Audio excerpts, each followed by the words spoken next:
আসসালামু আলাইকুম প্রিয় দর্শক। আজ খুবই গুরুত্বপূর্ণ একটি খবর বিশ্লেষণ করব। মুসলিম বিশ্বের কর্ণধার বলা যায় তুরস্ক আইসিবিএম তৈরি করে প্রদর্শন করেছে, এবং শুধু তাই নয়, সামরিক শিল্পে তুরস্ক যেভাবে অভূতপূর্ব উন্নতি লাভ করছে এবং তাদের সামরিক শিল্প যেভাবে গড়ে তুলছে বা সামরিক শিল্পে যেভাবে স্বয়ংসম্পূর্ণ হচ্ছে তা খুবই গুরুত্বপূর্ণ। মুসলিম দেশ হিসেবে তুরস্ক তারা যেভাবে সামরিক শিল্পে বা বিশ্বে যেভাবে প্রভাব বিস্তার করার চেষ্টা করছে বা করছে, সেটা অকল্পনীয় বলা চলে। আমরা জানি যে মুসলিম বিশ্বের একটি গুরুত্বপূর্ণ দেশ হিসেবে তুরস্ক যে ভূমিকা নিয়েছে এবং নিচ্ছে, তারা দিন দিন উন্নতি লাভ করছে এবং ক্রমান্বয়ে আঞ্চলিক শক্তি থেকে বিশ্ব শক্তিতে রূপান্তরিত হচ্ছে। এটা বলার অপেক্ষা রাখে না। এক সময় যেখানে তুরস্ক অটোমান সাম্রাজ্য প্রতিষ্ঠা করেছিল এবং সেই অটোমান সাম্রাজ্যের অধীনে তারা কাজ করেছিল এবং সারা বিশ্বে দাপট দেখিয়েছিল, সেই দাপটগুলো বলা যায় ফিরে আসছে। সবচেয়ে গুরুত্বপূর্ণ খবর, তুরস্ক সামরিক শিল্পে যে কয়েকটি অভূতপূর্ব সিদ্ধান্ত বা সাফল্য অর্জন করেছে, সেগুলো অবশ্যই অবাক হওয়ার মতো। আমরা জানি যে মুসলমানদের শক্তি দুর্বল হওয়াতে মুসলমানদের উপর, মুসলিম দেশগুলোর উপর অকথ্য অবর্ণনীয় আগ্রাসন বিভিন্ন সময়ে বিভিন্ন শক্তি করে আসছে, কিন্তু সেই শক্তির মোকাবেলা করার জন্য মুসলমানদের তেমন কোনো শক্তি ছিল না। ফলে যা ইচ্ছা তাই করেছে বিধর্মীরা, মুসলিম বিদ্বেষীরা, মুসলিম বিরোধীরা। কিন্তু সেই যুগ বলা যায় শেষ হয়ে যাচ্ছে, কারণ মুসলমানরাও এখন এগিয়ে যাচ্ছে। মুসলিম দেশগুলোর মধ্যে কিছু দেশ কাজ করছে। ইতিমধ্যে আমরা জানি যে আমেরিকা ইরানের কাছে যে পরিমাণ লজ্জিত হয়েছে, যে পরিমাণ ক্ষতিগ্রস্ত হয়েছে, তা এর আগে কখনো তা হয়নি বা এ ধরনের সমস্যায় আমেরিকা পড়েনি বা কোনো মুসলিম বিদ্বেষীরা পড়েনি। কিন্তু বর্তমানে দিন পাল্টে যাচ্ছে, সময় পাল্টে যাচ্ছে। মুসলিম দেশগুলো কাজ করছে অনবরত এবং বিরামহীন এই কাজে কর্মযজ্ঞে এগিয়ে যাচ্ছে মুসলিম দেশগুলো। তার মূর্ত প্রতীক হয়ে দাঁড়িয়েছে তুরস্ক। তুরস্ক যেভাবে তাদের সামরিক শিল্প এবং বিশ্ব রাজনীতিতে যে ভূমিকা নিচ্ছে তা অকল্পনীয়। আমরা জানি যে তুরস্ক পঞ্চম প্রজন্মের যুদ্ধ বিমানের যে প্রকল্প হাতে নিয়েছিল, এক সময় তাদেরকে বিভিন্ন শক্তি, বিশ্ব শক্তি, বিভিন্ন দেশ উপহাস করেছিল, হাসাহাসি করেছিল, এজন্য যে আসলে এগুলা বাস্তব রূপ লাভ করবে না বা সফল হতে পারবে না, এটাই ভেবেছিল। কিন্তু যখন সময়ের পরিবর্তনে তুরস্ক যেভাবে এগিয়ে যাচ্ছে এবং তারা যেভাবে সফলতা দেখাচ্ছে, তাতে অবশ্যই বিভিন্ন শক্তি এক ধরনের স্তব্ধ হয়ে গিয়েছে। তুরস্ক ইতিমধ্যে তাদের যে কয়েকটি সাফল্য দেখিয়েছে, তার মধ্যে বাইরাক্তার TB2 ড্রোন যেভাবে রাশিয়ার বিরুদ্ধেও কাজ করেছিল ইউক্রেনে, যা দেখে থমকে গিয়েছিল বিশ্ব।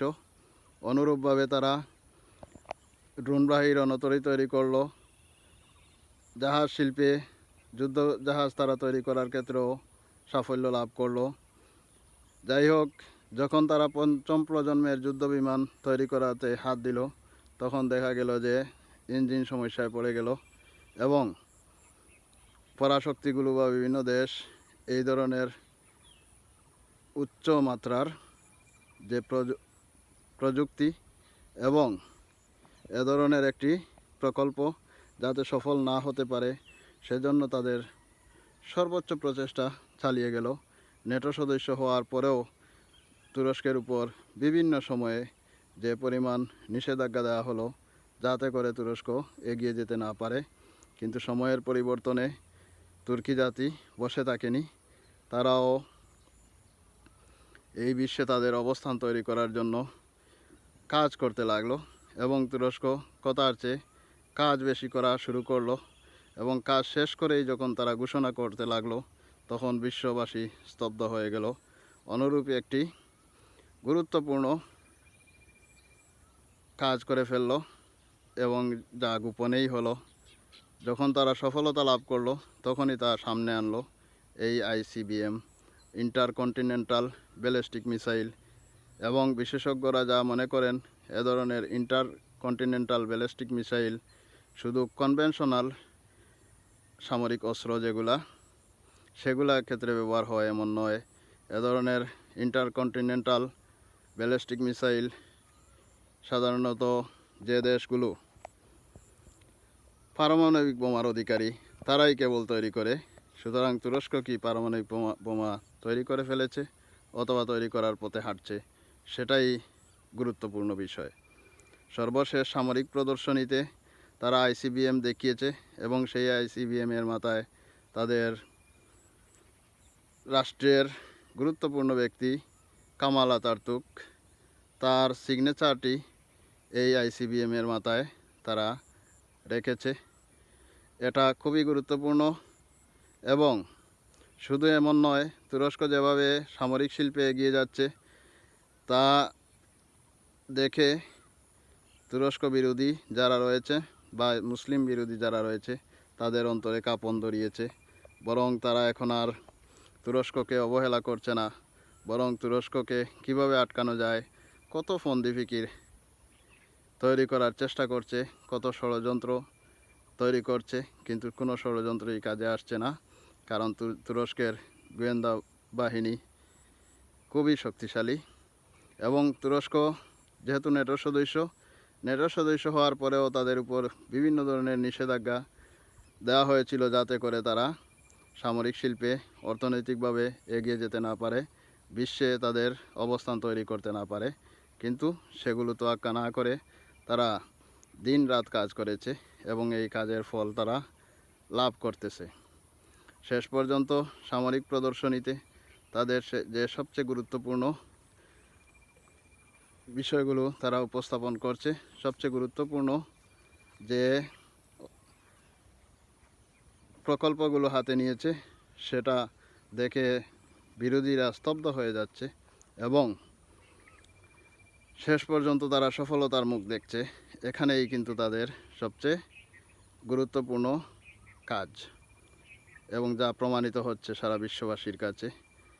তুরস্ক ইতিমধ্যে কূটনৈতিক ক্ষেত্রে যে সাফল্য বিভিন্ন সময় দেখিয়েছে তা বলাই বাহুল্য। যাই হোক, আমি যা বলছিলাম, তুরস্ক তৈরি করেছে আন্তঃমহাদেশীয় ব্যালিস্টিক মিসাইল যেগুলো যার রেঞ্জ প্রায় ৬,০০০ কিলোমিটার। এটা কিন্তু কম কথা নয়। এই মিসাইলের আওতায় পুরো ইউরোপ, আফ্রিকা, এশিয়া সবই এই মিসাইলের আওতায় চলে এসেছে। তুরস্ক এমন একটি প্রাকৃতিক অবস্থানে অবস্থিত যেখানে বলা যায় যে পৃথিবীর মধ্যে তাদের অবস্থান। সুতরাং এই জায়গা থেকে যদি তারা আরও বেশি রেঞ্জ তৈরি করতে পারে সেক্ষেত্রে তাদের সারা বিশ্বের সব জায়গায় তাদের আওতায় চলে আসবে, সেটা আর বলাই বাহুল্য। যাই হোক, তুরস্ক তৈরি করেছে বা প্রদর্শন করেছে আইসিবিএম অর্থাৎ ইন্টারকন্টিনেন্টাল ব্যালিস্টিক মিসাইল। কিন্তু এই আইসিবিএমগুলো কী কাজে লাগে আমরা সেটা বিশ্লেষণ করার চেষ্টা করব। আমরা জানি যে কনভেনশনাল সামরিক অস্ত্র যেগুলো রয়েছে সেগুলো সাধারণত প্রায় সব দেশই ব্যবহার করতে পারে, কিন্তু বিশ্বে পর্যন্ত আমেরিকা, রাশিয়া, চীন, ফ্রান্স, ইংল্যান্ড এবং ভারত, পাকিস্তান এবং অঘোষিত ইসরায়েল তাদের হাতে পারমাণবিক বোমা রয়েছে এবং এই দেশগুলোর বাইরে পারমাণবিক বোমার তৈরি করার প্রচেষ্টা চালাচ্ছে, যেটা বিভিন্ন সময় বলা হয় ইরান।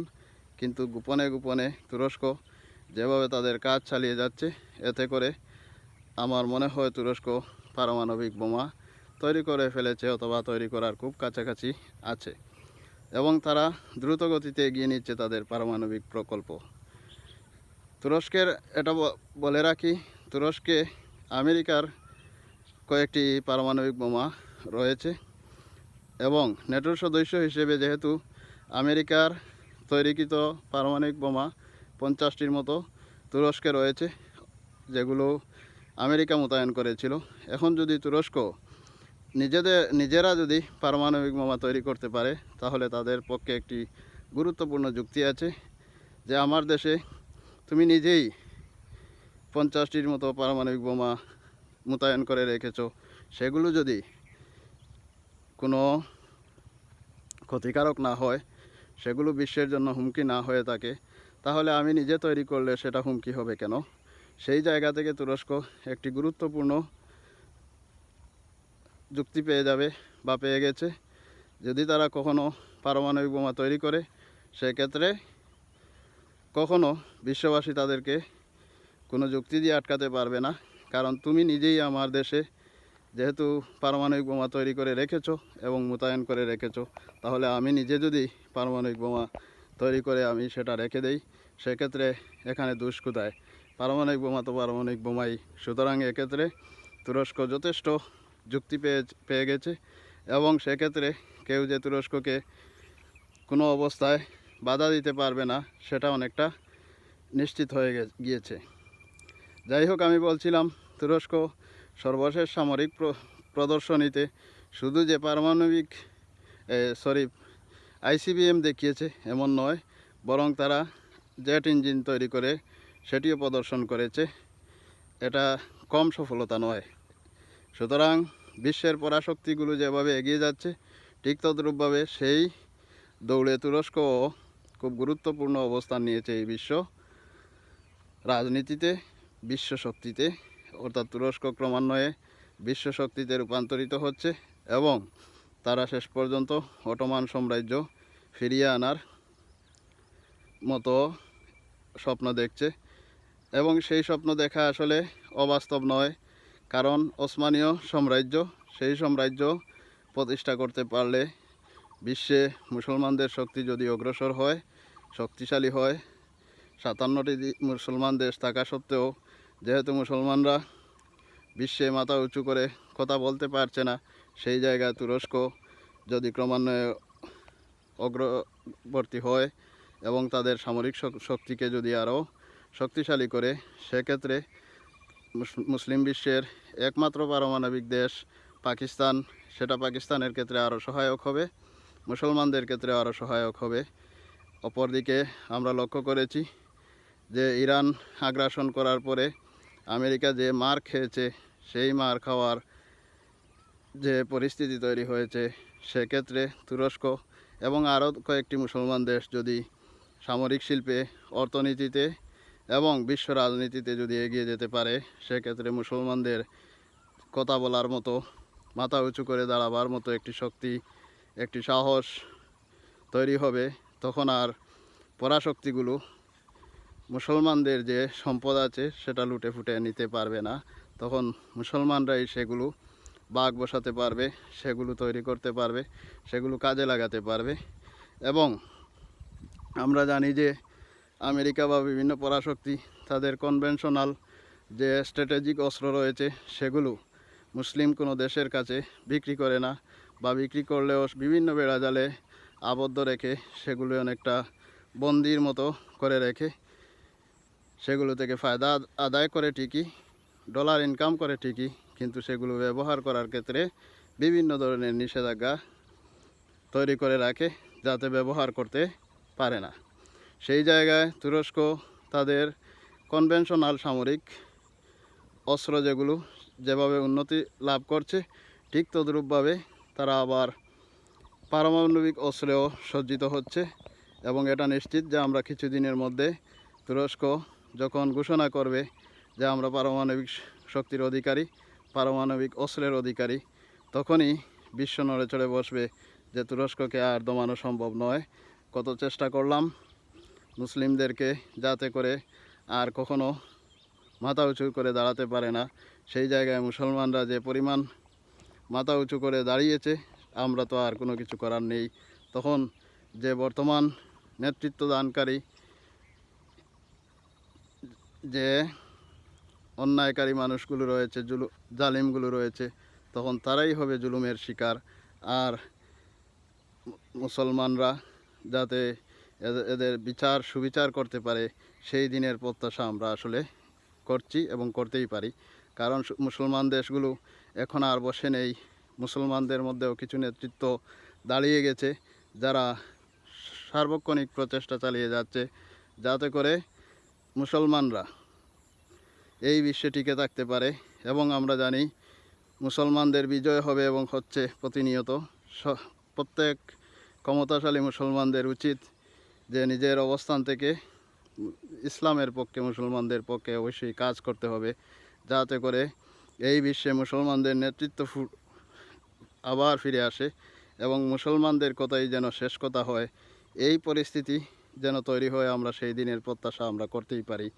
এবং এই বিশ্ব ভূমণ্ডলে মুসলমানরা শুধু সামরিক শক্তিতে এগিয়ে গেলে চলবে না, অবশ্যই আধ্যাত্মিক শক্তি অর্জন করতে হবে অনেককেই। কারণ আধ্যাত্মিক শক্তি ছাড়া